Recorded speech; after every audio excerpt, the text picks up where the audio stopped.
শুরু হয়ে গেল আইসিডিএস এর আবেদন পদ্ধতি। তো আবেদন কিভাবে করবে এবং কোন ডিস্ট্রিক্টের আবেদন শুরু হয়ে গেল তো বিস্তারিত জানাবো আজকের ভিডিওতে। দেখো, আমরা এখন বর্তমানে রয়েছি মালদার যে আইসিডিএস ডিপার্টমেন্ট রয়েছে, অর্থাৎ women and child development department. তো সেই অফিসিয়াল ওয়েবসাইটে কিন্তু এখন বর্তমানে রয়েছে।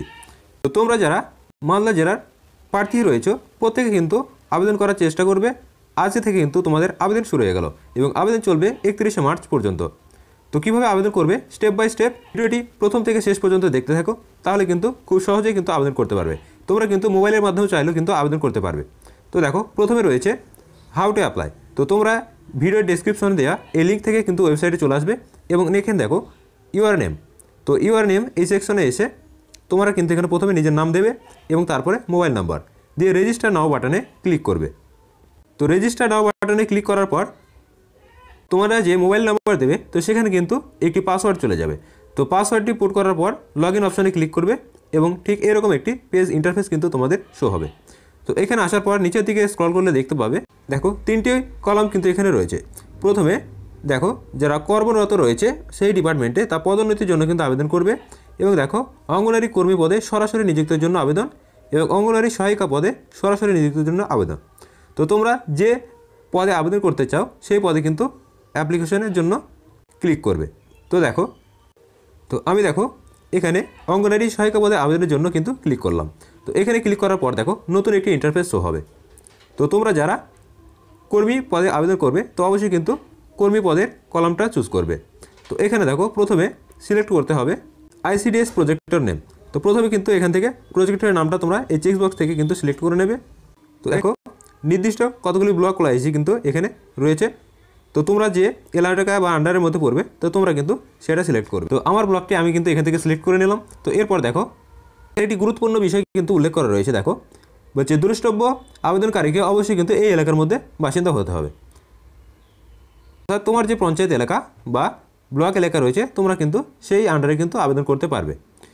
নেক্সট দেখো গ্রাম পঞ্চায়েত বা ওয়ার্ড কিন্তু এখান থেকে সিলেক্ট করবে। তো অবশ্যই এখান থেকে গ্রাম পঞ্চায়েত বা ওয়ার্ড কিন্তু সিলেক্ট করা হয়ে গেল। তো এরপর দেখো নতুন একটি পপ আপ কিন্তু এখানে শো হবে।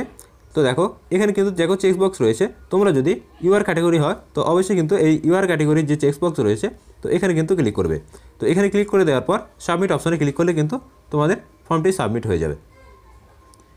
নেক্সট দেখো এবার গুরুত্বপূর্ণ যে পার্সোনাল ডিটেলস, তোমার পার্সোনাল ডিটেলসের কিন্তু উইন্ডো এখানে ওপেন হয়ে যাবে। তো প্রত্যেকে কিন্তু নিজের পার্সোনাল ডিটেলস এগুলো কিন্তু ফিল আপ করবে। তো দেখো অবশ্যই কিন্তু এখানে নিজের নাম, তারপরে দেখো ম্যারিটাল স্ট্যাটাস বিবাহিত না অবিবাহিত এবং মাদার্স নাম, ফাদার্স নেম এবং সেই সাথে যদি বিবাহিত হয়ে থাকে তো হাজব্যান্ড নেম কিন্তু অবশ্যই দেবে এবং ন্যাশনালিটি ইন্ডিয়ান এখানে সিলেক্ট করা থাকবে, ডেট অফ বার্থ এবং সর্বশেষ তোমার জেন্ডার সমস্ত কিছু কিন্তু কেয়ারফুলি পুট করবে। নেক্সট দেখো তোমার কিন্তু মোবাইল নম্বর এখানে শো হবে এবং তারপর ইমেল আইডি কিন্তু দিয়ে দেবে। নেক্সট নির্দিষ্ট ক্যাটাগরি, অর্থাৎ তুমি যদি ইউআর হয়ে থাকো তো ইউআর ক্যাটাগরি এবং যদি অন্যথায় এসসি এসটি বা ওবিসি প্রার্থী হও তো সেক্ষেত্রে কিন্তু তোমরা নিজেদের ক্যাটাগরি সিলেক্ট করে নেবে। নেক্সট দেখো ভোটার আইডি কার্ড বা এপি কার্ড নম্বর কিন্তু তোমাদের এখানে চাওয়া হয়েছে। তো অবশ্যই কিন্তু প্রত্যেকে এই নির্দিষ্ট স্থানে ভোটার আইডি কার্ড বা এপি কার্ড দেবে। এবার যদি কারো ভোটার কার্ড না থাকে তো সেক্ষেত্রে কিন্তু I don't have AP card এই অপশানে কিন্তু ক্লিক করবে। নেক্সট দেখো হোয়েদার পারসন উইথ ডিসেবিলিটি, তো যদি কারো ফিজিক্যাল হ্যান্ডিক্যাপ থাকে তো সেক্ষেত্রে কিন্তু 40% ছাড় কিন্তু এখানে রয়েছে। তো অবশ্যই কিন্তু যদি কেউ পিডব্লিউডি ক্যান্ডিডেট হয় তো সেক্ষেত্রে কিন্তু এই বক্সে চেক বক্সে তোমরা কিন্তু ক্লিক করে দেবে। নেক্সট দেখো তোমাদের অ্যাড্রেস ফিল করবে। তো কোন অ্যাড্রেসের মধ্যে তোমরা রয়েছে, ভিলেজ এবং ওয়ার্ড বা জিপি এবং সাব ডিভিশন কী রয়েছে, ব্লক কোন ব্লকের অফিসে রয়েছে, পোস্ট অফিস এবং পিনকোড এইগুলি ফিল আপ করার পর নিচে দেখবে পুলিশ স্টেশন এবং ডিস্ট্রিক্ট সিলেক্ট করা থাকবে। নেক্সট দেখো অ্যাড্রেস কমিউনিকেশনস, তো এটি কিন্তু কেয়ারফুলি ফিল আপ করবে। তো তোমরা প্রথমে যেটা ফিল আপ করবে এবং পরে যেটি ফিল আপ করবে দুটো বিষয় কিন্তু একবার দেখে নেবে।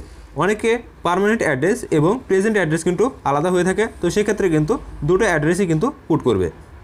নেক্সট দেখো এডুকেশন কোয়ালিফিকেশন, তো এডুকেশন কোয়ালিফিকেশন তোমাদের যা রয়েছে তো এখান থেকে কিন্তু সিলেক্ট অপশনে ক্লিক করে এডুকেশন কোয়ালিফিকেশন কিন্তু সিলেক্ট করবে।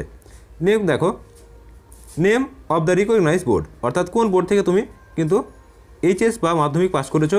যদি গ্র্যাজুয়েট হয়ে থাকো তো অবশ্যই কিন্তু গ্র্যাজুয়েশন সিলেক্ট করবে এবং পাসি কপি আর কত সালে পাস করছো সেটা কিন্তু এখানে লিখতে হবে। নেক্সট দেখো হায়ার এডুকেশন কোয়ালিফিকেশন। তো এখানে কিন্তু হায়ার এডুকেশন কোয়ালিফিকেশন কিন্তু রয়েছে, তো যদি কারো হায়ার কোয়ালিফিকেশন থাকে অবশ্যই কিন্তু এখানে দেবে। এরপর সব কিছু দেওয়া হয়ে গেলে তোমরা এখানে দেখবে সেভ বলে অপশন আছে, এই সেভ অপশনে ক্লিক করে দিলে কিন্তু সমস্ত ডেটাগুলি সেভ হয়ে যাবে। তো দেখো আমি সমস্ত কিছু ফিল আপ করে নিয়েছি, এবার কিন্তু সব সেভ অপশনে ক্লিক করে দিলাম। এই সেভ অপশনে ক্লিক করলে দেখো অটোমেটিক কিন্তু ফর্মটা সেভ হয়ে যাবে। তো সেভ হয়ে গেলে সমস্ত ডিটেলস কিন্তু এখানে তোমার শো হবে। এবার শো হওয়ার পর এখানে দেখো একটি চেক বক্স রয়েছে, তো অবশ্যই কিন্তু চেক বক্সে ক্লিক করবে এবং নিচের দিকে স্ক্রল করলে দেখবে আপলোড পিকচার। তো আপলোড পিকচারে কিন্তু তোমার ফটো এবং তার নিচে সিগনেচারের কিন্তু অপশন দেখতে পাবে। তো ফটো এবং সিগনেচার আপলোড হয়ে গেলে তোমরা কিন্তু ফাইনাল সাবমিশনের অপশন চলে আসবে। তো ফাইনাল সাবমিটে ক্লিক করলে কিন্তু ফর্মটি অটোমেটিকলি সাবমিট হয়ে যাবে এবং প্রিন্ট আউট কপিটা কিন্তু নিজেদের কাছে রেখে দেবে। তো এই ছিল আজকের গুরুত্বপূর্ণ ভিডিও। তো ভিডিওটি ভালো লাগলে অবশ্যই বন্ধু মাঝে শেয়ার করবে এবং চ্যানেলে যারা নতুন অবশ্যই চ্যানেলটিকে সাবস্ক্রাইব করবে এবং তুমি কোন জেলা থেকে বিলং করছো অবশ্যই কমেন্ট বক্সে লিখবে। তোমার জেলায় যদি আইসিডিএস এর ফর্ম বা বিজ্ঞপ্তি কিন্তু প্রকাশিত হয় তো সবার আগে কিন্তু তোমাদেরকে জানিয়ে দেওয়া হবে। অবশ্যই কিন্তু চ্যানেলটি সাবস্ক্রাইব করবে।